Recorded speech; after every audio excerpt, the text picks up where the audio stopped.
the people now shout for joy. Bless his name in the heavens. Let his power lead us all the way. Jesus shall reign over all the earth, now and forever he will. Jesus shall reign over all the earth, now in his presence we sing.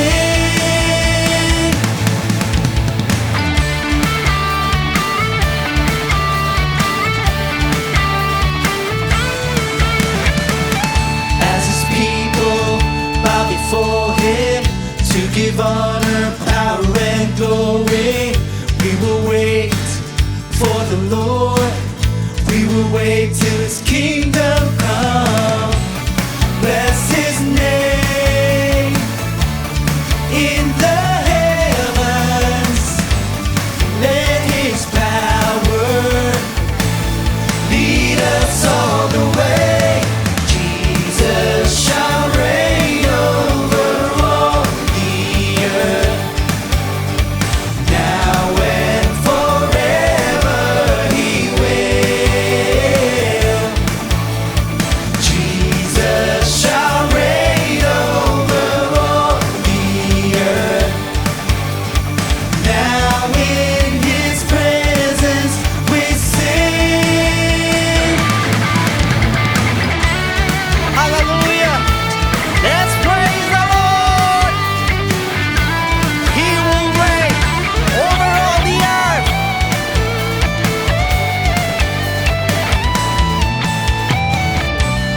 Bless his name in the heavens.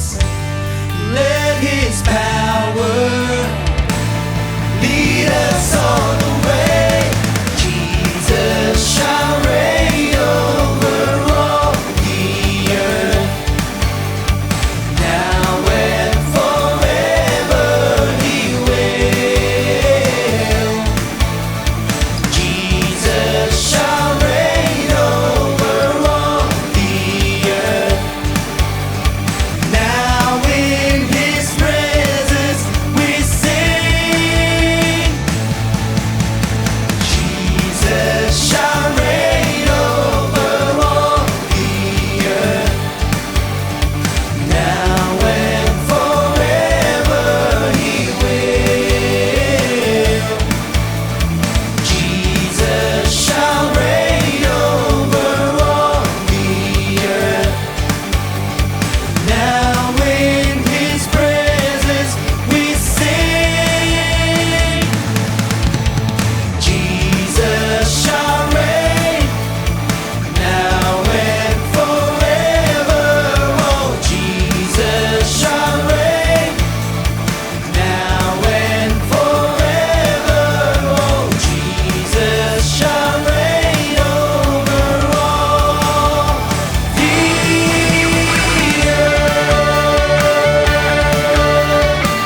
Let's worship the name of Jesus.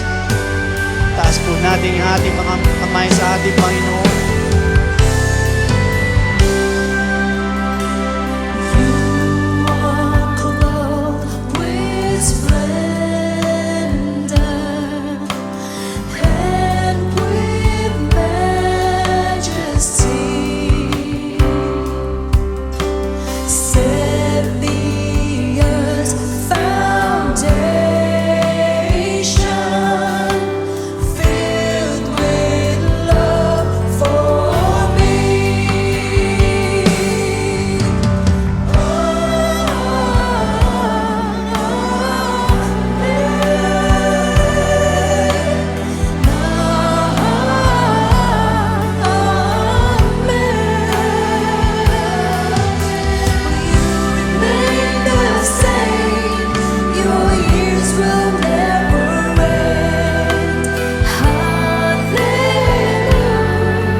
Continue praising the name of Jesus.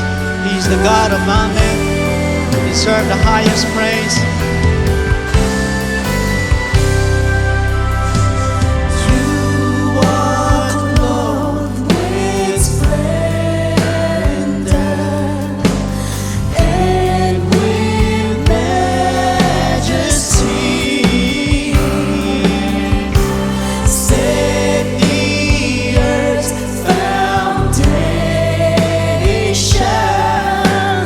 filled with love for me.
You are so good.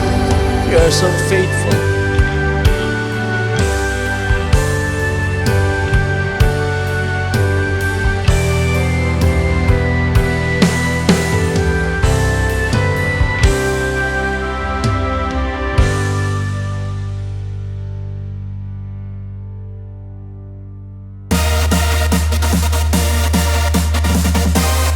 Bagong umaga, bagong pag-asa, basta't kasama natin ang ating Panginoon.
the name of the Lord, every knee will bow.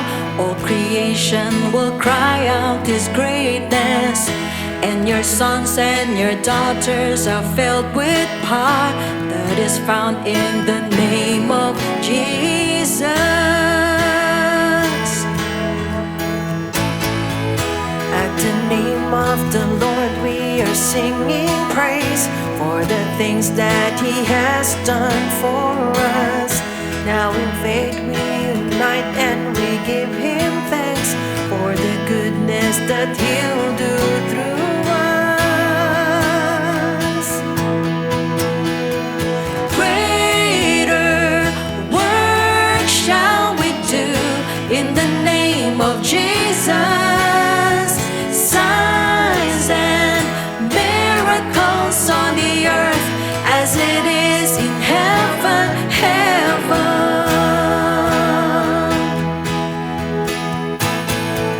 At the name of the Lord we are singing praise for the things that He has done for us. Now in faith we unite and we give Him thanks for the goodness that He'll do through us. Greater work shall we do in the name of Jesus. Signs and miracles on the earth as it is in heaven. Greater work shall we do in the name of Jesus.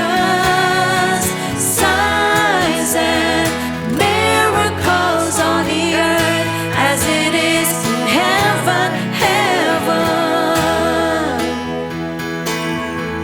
I say rise up and walk, depression will flee. The ruler of darkness get thee behind me. My healing is here, I claim victory.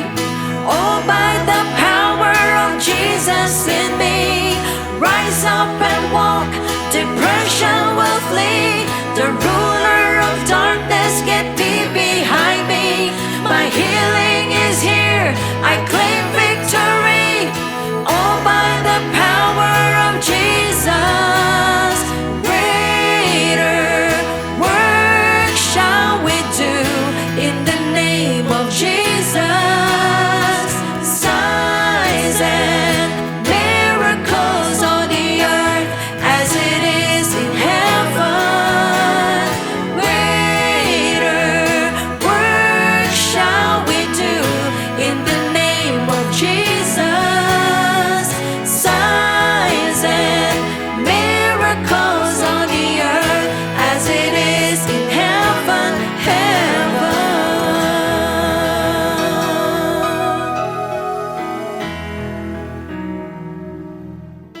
Praise God sa pumapagpalang gabi sa inyo po lahat. On behalf of our beloved Bishop Luwin, Pastor Norma, maraming salamat for this opportunity.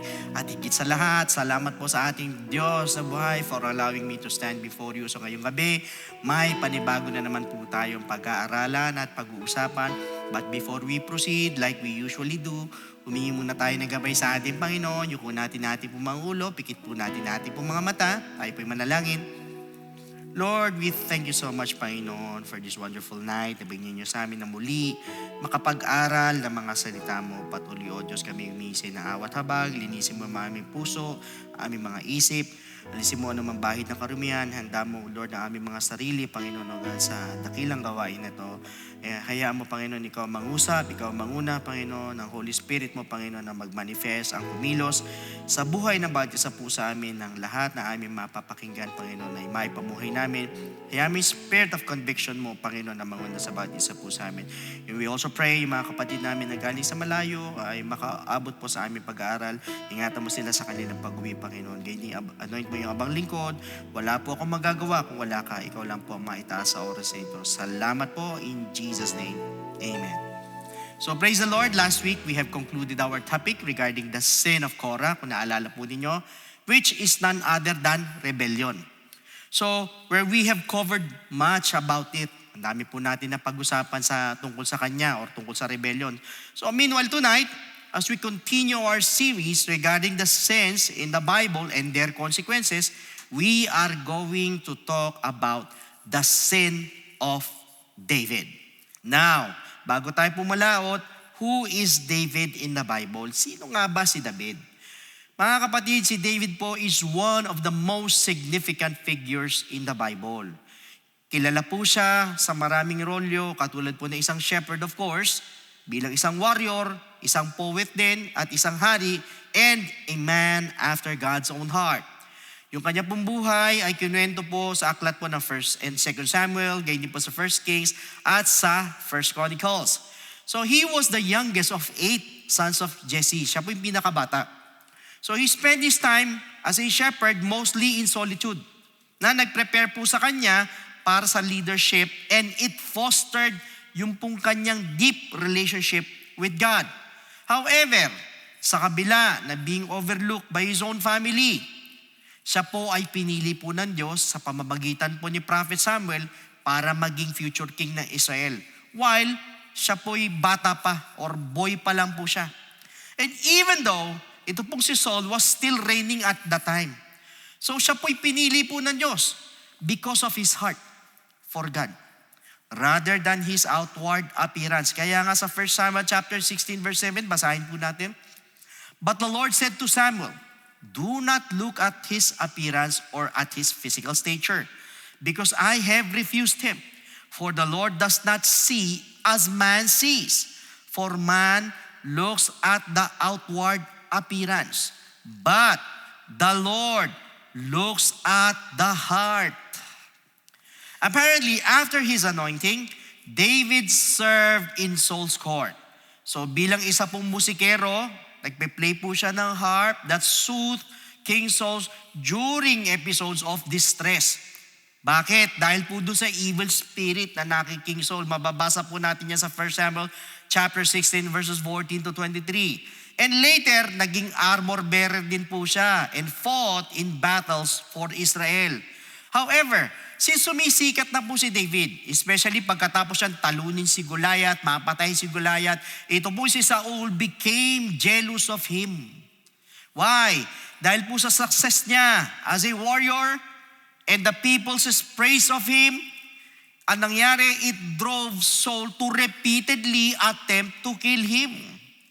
Kaya nga po sa 1 Samuel chapter 18 verses 7 to 9, mababasa po natin dito. Now as a result, napilitan ngayon si David tumakas at namuhay po siya o in-spend niya po yung kanyang mga taon as a fugitive. Even though meron po siyang pagkakataon para patayin po si Saul, pero hindi niya po ito ginawa. Bakit? Kasi po yung respeto niya po sa posisyon po ni Saul na inanoint po ng Panginoon, na mababasa din po natin sa 1 Samuel chapter 24 verse 6. However, after Saul's death, ang nangyari, si David po was initially making over Judah. Doon po sa southern portion of Israel in 2 Samuel chapter 2 verse 4. Basahin po natin. Then the men of Judah came in there. They anointed David king over the house of Judah. And they told David, saying, the men of Jabesh Gilead were the ones who buried Saul. So then later, na-anoint siya bilang king over all of Israel. Sa 2 Samuel chapter 5 verse 3 naman. Therefore, all the elders of the Israel came to the king at Hebron. And King David made a covenant with them at Hebron before the Lord. And they anointed David king over Israel. So therefore, uniting the tribes and establishing a strong central monarchy as he ruled 40 years. Na isa po sa major accomplishment siya po was the capture of Jerusalem, which he made the political and spiritual center ng Israel sa 2 Samuel chapter 5 verses 6 to 7. Now, siya din po ang nagdala ng Ark of the Covenant sa Jerusalem. And under his leadership, Israel expanded its borders and subdued its enemies. Kasama dyan ang Philistines, ang Moabites, ang Ammonites, at saka yung mga Edomites sa 2 Samuel chapter 8. So sa madalit sabi, his military success secured Israel's place as a powerful kingdom. So furthermore, gumawa po ng covenant ng Diyos sa kanya. sa pamamagitan ng pagpapangako or by promising him na yung pong kanyang descendants would sit on the throne of Israel forever. Mababasa po natin sa 2 Samuel chapter 7 verses 12 to 16. At ito pong covenant naman na ito foreshadowed the coming of the Messiah. Si Jesus Christ po, who is often referred to as the Son of David sa Matthew chapter 1 verse 1, basahin natin. The book of the genealogy of Jesus Christ, the Son of David, the Son of Abraham. So however, yung kanya po lineage became the royal line through which the Savior of the world would come. So to cut the story short, yan po yung mga achievements po ni David, nakilala ng maraming tao, hinahangaan ng marami, but unfortunately, David had committed sin. Kaya nga po sa 2 Samuel chapter 11 verses 1 to 5. So it happened in the spring of the year, at the time when kings go out to battle, that David sent Joab and his servants with him and all Israel. And they destroyed the people of Ammon and besieged Rabbah. But David remained at Jerusalem. Then it happened one evening that David arose from his bed and walked on the roof of the king's house. And from the roof, he saw a woman. Nakakita siya ng isang babae, bathing, naliligo. And the woman was very beautiful to behold. So David sent and inquired about the woman, and someone said, "Is this not Bathsheba, the daughter of Eliam, the wife of Uriah the Hittite?" Then David sent messengers and took her, and she came to him, and he lay with her, for she was cleansed from her impurity. And she returned to her house. And the woman conceived, so she sent and told David and said, "I am with child." Just imagine David, who was chosen by God, na sumulat po ng Psalms, pinatay si Goliath, who fought lions and bears, a man after God's own heart, yet unfortunately, he fell into the deepest pit of sin. Yan po ang nakakalungkot. And apparently, how did he sin? That is through idleness, as it opens the door to sin. Ang sabi po sa 2 Samuel chapter 11 verse 1, it happened in the spring of the year, at the time when kings go out to battle, that David sent Joab and his servants with him and all Israel. And they destroyed the people of Ammon and besieged Rabbah. But David remained at Jerusalem. So David was in the wrong place at the wrong time. Could you imagine that? Panahon po ng gera, panahon po ng labanan. Pero ikaw na hari ay nanatili sa Jerusalem. Na supposedly po, ang mga hari po ay dapat natatagpuan po sa battlefield sa panahon na yan. So ito po yung kaugalian po nila para sa mga hari to lead their armies in battle. However, mas pinili po ni David na magstay or maiwan, and he sent his commander Joab to lead the army instead, as he chose comfort over responsibility. Pero mga kapatid, ito pong desisyon na ito marked a neglect of his royal duties and responsibilities. O sa madalit sabi, dahil nanatili po siyang idle and not fulfilling his role bilang isang hari sa battlefield, hindi niya alam na nilalagay niya po ang sarili niya sa alanganing posisyon. Why? As idleness and avoidance of responsibility created the conditions for him to be tempted. Yun ang problema. Na ito po yung nag-set po ng phase kung ano po yung susunod na mangyayari. Na pinapakita na ang kasalanan or sin often begins when we neglect our duties or fail to engage in the work we are called to do because of idleness. Now, apparently, there are dangers to idleness. Tandaan po ninyo, si David po was not doing something evil, but rather, he was not doing anything at all. Wala siyang ginagawa. Ano ibig sabihin? First, sin does not always start with action, but rather it starts with inaction.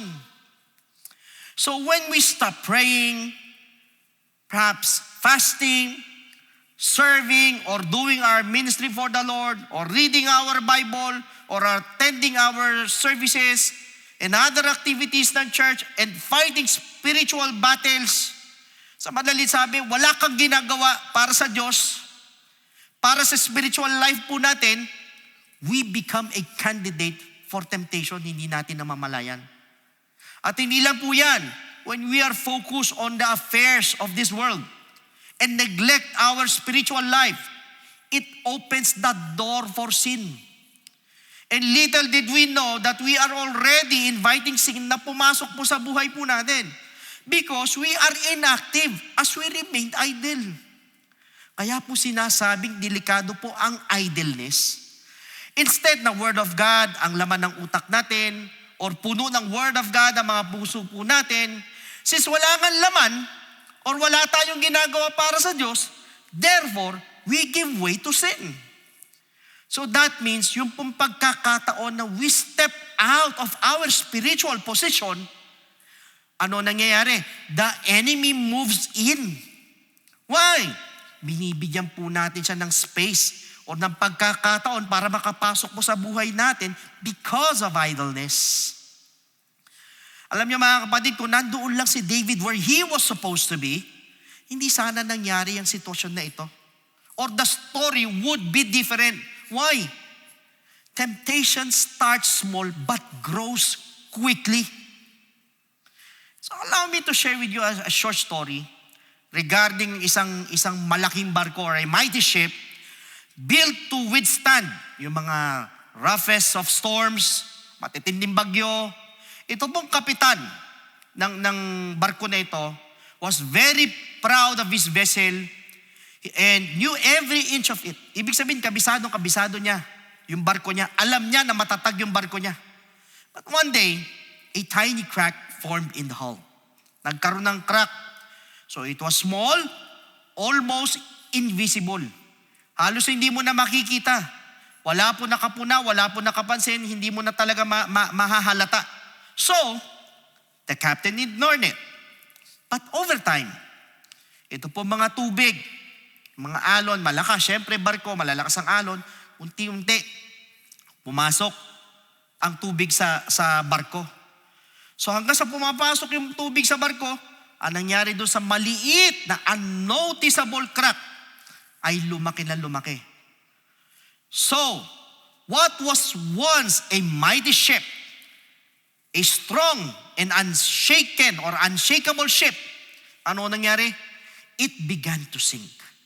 Unti-unti lumubog. Bakit? Nang dahil lang po sa isang bagay that seemed insignificant, unnoticeable at first. Hindi mapapansin. Dahil lang doon sa maliit na yun, hindi mapapansin. Pero lumubog. Nakatulad po na sinabi po sa James chapter 3 verse 5. Even so the tongue is a little member and boasts great things. See how great a forest a little fire kindles. Imagine ang dila maliit lang, pero it can create a huge fire. Or parang kandila na ginagamit po sa mga birthday cakes na pag hindi mo napatay, hindi mo napansin, umaapoy pa, tapos hinayaan mo lang, tinapon mo, for example, sa basurahan. Pwede itong magdulot ng sunog sa isang bahay. And this is exactly how sin works. Ganyan po ang kasalanan. Magsisimula lang sa maliit na maliit. And may seem harmless. Akala mo wala epekto sa buhay mo. Yung pala, ipapahama ka sa dulo. So meaning, before you know it, it had already overtaken your life and made you sink. Bakit? Second, sin often begins with small compromises and unchecked desires. At kung ito po'y nangyari kay David, na sinasabi nating a man after God's own heart, it can also happen to everyone. Especially when we think na masyado tayong malakas, we're too strong para bumagsak, or we think that na masyado tayong wise to fail or too close to God to stumble. But just look what happened to David. Kaya nga po sa 2 Samuel chapter 11 verses 2 to 3, one evening that David arose from his bed and walked on the roof of the king's house. And from the roof, he saw a woman bathing. May nakita siyang babae naliligo. And the woman was very beautiful. Napakaganda ng babae to behold. So David sent and inquired about the woman. And someone said, ang sabi sa kanya, is this not Bathsheba, the daughter of Eliam, the wife of Uriah, the Hittite? Ano po ibig sabihin? The power of one look. Mga kapatid, hindi naman po naghahanap si David ng kasalanan. Pero, hindi rin po siya tumingin palayo or umiwas ng tingin palayo. Meaning, that one glance became a stare. And that one stare became a desire. And that desire became a decision. At ito po'y nagsimula with the lust of the eyes. So rather than resisting yung pong initial temptation, he yielded to his desires. Yun ang problema. Nagpatalo siya, nag-give in siya dun sa pagnanasa niya. Yung puso niya po at isip niya po, hindi po nakatuon sa Diyos or to his responsibilities bilang hari as he allowed temptation to take its place. Kaya nga po sa James chapter 1 verses 14 to 15, but each one is tempted when he is drawn away by his own desires and enticed. Then, when desire has conceived, it gives birth to sin. And sin, when it is full grown, brings forth death. So what we entertain in our minds, in our thoughts, will eventually control our actions. As the enemy works through small temptations, ganyan po siya trumabaho. Sa maliliit lang na temptation. If we remember Eve, she saw the fruit. Bago niya kainin, nakita muna niya masarap, okay, maganda sa paningin niya. Doon, pagtingin niya, pagkakita niya ng bunga, nagkaroon siya ng desire. As she was tempted by the devil. Imagine, tingin lang yun, pero nagdulot ng malaking kapahamakan sa kanila. Na hanggang ngayon, umabot po sa panahon natin. Si Samson, nung makita si Delilah, tingin din nabigani, na in love. Pero ano nangyari sa dulo? It led to his downfall. What about Lot's wife? Lumingon po sa likod and was turned into a pillar of salt. Nang dahil doon sa sinasabing one look na yon o yung pong lust of the eyes. Ibig sabihin, once na tayo po ay tumitingin sa mga bagay na nag-i-stir up ng mga sinful desires, then we are in danger. If we are watching things that weaken our spirit, then we are also in danger. So lumalabas, hindi na po tayo kailangan pang itulak ni Satanas sa pagkakasala. Ang gusto lang niya is for us to look. Kaya nga sa Matthew 5:28, ang sabi rito, but I say to you that whoever looks at a woman to lust for her has already committed adultery with her in his heart. Ibig sabihin, tingin pa lang, tapos ka na, laglag na po tayo, nagkakasala na po tayo. So therefore, what we allow into our eyes will soon enter our heart. Thirdly, sin always takes you farther than you want to go. In 2 Samuel chapter 11 verses 4 to 5, then David sent messengers to get her. She came to him and he slept with her. Now, she was purifying herself from her monthly uncleanness. Then she went back home. The woman conceived and sent word to David saying, I am pregnant. So sa kabila na alam niya na merong asawa si Bathsheba, pinatawag pa rin niya po ito sa kanyang palasyo and committed adultery with her. Meaning to say, it was a deliberate, premeditated action. He crossed the line. David crossed the line from temptation to action. Nagsimula lang sa temptation hanggang sa nauwi sa action na. Ginawa na niya. Hindi po siya nag-resist or lumayo po sa kasalanan, but instead, he acted on his desires, engaging in an illicit relationship with Bathsheba. Yung pong posisyon niya of power ang nagpahirap po kay Bathsheba para tumanggi kasi nga makapangyarihan yung posisyon niya.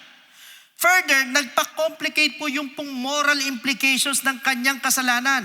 Kaya nga sabi sa 1 Corinthians chapter 10 verse 13, no temptation has overtaken you except what is common to mankind. And God is faithful. He will not let you be tempted beyond what you can bear.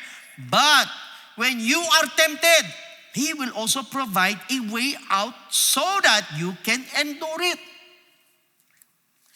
That means, David had the opportunity to resist or to escape it. Pwede siyang makatakas Pwede siyang hindi matukso kung tutusin or hindi magkasala. Ibig sabihin, mayroong pagkakataon para iwasan at layuan ni David ang kasalanan.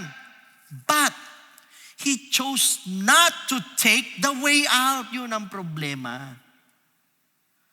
Unfortunately, mga kapatid, sin always has consequences. Ang iniisip po siguro ni David ay isang gabi lang, or perhaps one night stand lang. But always remember, sin does not stay hidden. Hindi po ito nananatiling nakatago. Why? Bathsheba got pregnant. Ano ibig sabihin? David's secret was exposed. Remember, what starts in secret will always be revealed in the light. Kaya nga sa Luke 8:17, for nothing is secret that will not be revealed, nor anything hidden that will not be known and come to light. Now, pangapat, sin grows when you don't kill it immediately. Mga kapatid, hindi po huminto si David when he first saw her, when he first saw Bathsheba. Hindi rin po siya huminto or tumigil when he inquired about her. Pagkatapos po niyang makita si Bathsheba, hindi siya huminto sa kanyang mga lustful thoughts, but took the next step by using his authority to inquire about her.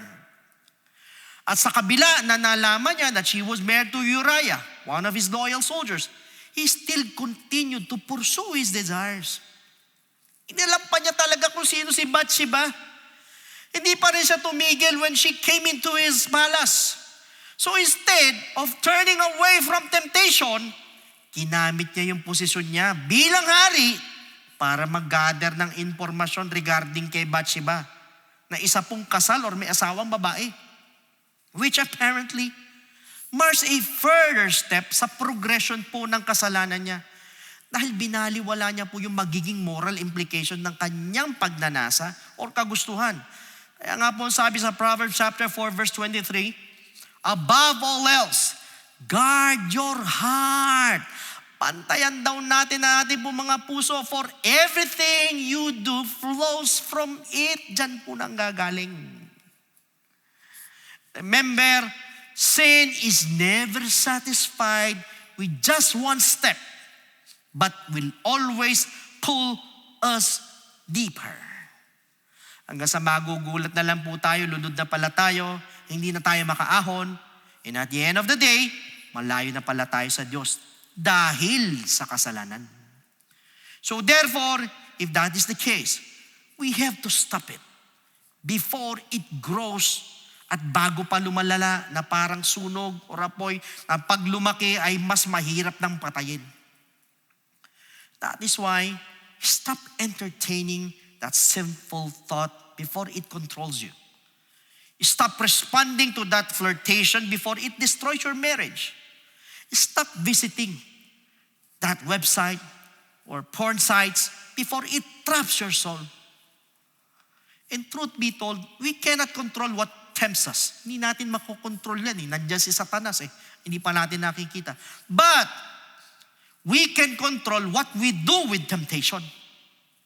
Makokontrol natin. Yung temptation, of course, hindi natin makokontrol. Lahat yan, bibigay sa'yo ni Satanas. Tutuksuin ka ni Satanas. Wala kang magagawa dyan. Pero, kaya mong kontrolin kung ano ang gagawin mo doon sa tukso. Now, meanwhile, the question is this: how do we control it? First, stay where you belong. Sa pamamagitan ng stay in prayer. Every day, magpe-pray tayo. Siguraduhin mo, babad ka sa prayer, babad ka sa panalangin, araw-araw. Maya't maya, hindi lang isang beses. Ano pa? Stay in His Word. You read your Bible, meditate His Word, not just reading, meditate on it, day and night. Stay in the church. Stay in your ministry. Stay guided by the Holy Spirit. Stay covered by the blood of Jesus Christ. Second, guard your eyes, yung mga mata natin. Sabi po sa Job chapter 31 verse 1, I made a covenant with my eyes not to look lustfully at a young woman. Kaya po bantayan po natin ang ating po mga mata. Pag alam po natin na tingin pa lang ay magkakasala na po tayo, matuto po tayong umiwas ng tingin. Pangatlo, kill sin immediately. Ang sabi sa Romans chapter 8 verse 13, for if you live according to the flesh, you will die. But if by the Spirit you put to death the misdeeds of the body, you will live. Mabubuhay ka daw. So, we have to kill it before it kills us. That is why at this moment, if you think you are in the season of idleness, or you're playing with temptations instead of resisting it, perhaps you are hiding a secret sin, iniisip mo, it won't catch up with you. God is calling you right now. Whoever you are, whatever you are, you have to repent. Yan lang po ang susi para makalaya ka dyan. And turn away from it. Ang sabi sa Numbers 32 verse 23, and be sure your sin will find you out. Huwag na po natin nahintayin na sirain po tayo ng kasalanan ng buhay po natin. But rather, we have to deal with it right now. So at this moment, allow me to pray for you. Yuko natin na ating mga ulo. Lord, maraming salamat for this wonderful message. Salamat sa reminder. Lord, we pray that you help us recognize the dangers of spiritual idleness.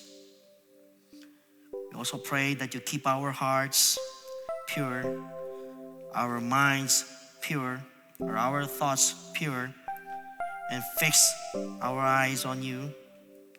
Lord, I pray that you strengthen each and every one of us para makaresist sa mga temptations at makalayo at makaiwas sa kasalanan. And Lord, I also pray that you guide us with your Holy Spirit every day of our lives and cover us with your blood every day, every minute, and every second. Lord, maraming salamat sa mga salita mo. And we look forward next week sa mga ituturo mo po sa amin as you continue to bless each and every one of us and protect each and every one of us. Maraming salamat po. We claim the victory in our lives today. In Jesus' name, amen. So praise God. Meanwhile, to all our first-time viewers, ngayon po'y narinig po natin kung gaano po kadelikado ang pagiging idle.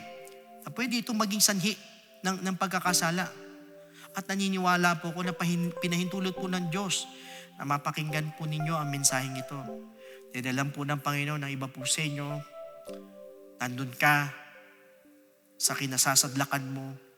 Perhaps ang iba sa inyo, lubog or gapos ka ng kasalanan, gapos ka ng problema, punong-puno ng kabigatan ng buhay mo, andun ka sa kahirapan, hindi mo alam ang gagawin mo. Alam mo, kapatid, nais po ng Diyos na makalaya ka dyan. And the only way for you to be free is to accept Jesus Christ in your life by believing in His gospel for you to be saved. Kapag sinabi natin salvation, so please listen to me carefully sa lahat ng mga first-time viewers. Ang sabi sa Ephesians chapter 2 verse 8, for by grace you have been saved through faith. Malinaw na sinabi ng talata, we are saved by grace through faith. Kaya lang the question is this, saan tayo mananampalataya at maniniwala? It is found in 1 Corinthians chapter 15 verses 1 to 4. Moreover, brethren, I declare to you the gospel which I preached to you, which also you received and in which you stand, by which also you are saved, if you hold fast that word which I preached to you, unless you believed in vain. For I delivered to you first of all that which I also received, that Christ died for our sins according to the scriptures, and that He was buried, and that He rose again the third day according to the scriptures. Sa madalit sabi, we need to believe in the gospel of Jesus Christ, yung pong death of Christ, yung burial of Jesus Christ, at yung pong resurrection of Jesus Christ na kailangan po natin sampalatayanan at paniwalaan. Again, yung pong death, burial, and resurrection of Jesus Christ. Kaya lang po ang tanong is believing enough. Pag tayo po ba'y nanampalataya, tayo naniwala, tapos na, wala na tayong gagawin, hihinto na po tayo doon. Alam niyo po, ang sabi po sa 1 Peter chapter 4 verse 17, for the time has come for judgment to begin at the house of God. And if it begins with us first, what will be the end of those who do not obey the gospel of God? Ano daw ang katatapusan? Ano daw ang dulo doon sa hindi sumunod sa gospel ng ating Panginoon? So sa madali sabi, the gospel of Christ must be obeyed. Pag tayo nanampalataya, tayo naniwala, kailangan lakipan po natin ng pagsunod. Hindi po tayo matatapos sa believing, hindi po tayo matatapos sa pananampalataya, but rather we need to obey the gospel of Jesus Christ. But another question is this, how will you obey? It is found in the book of Acts chapter 2 verse 38.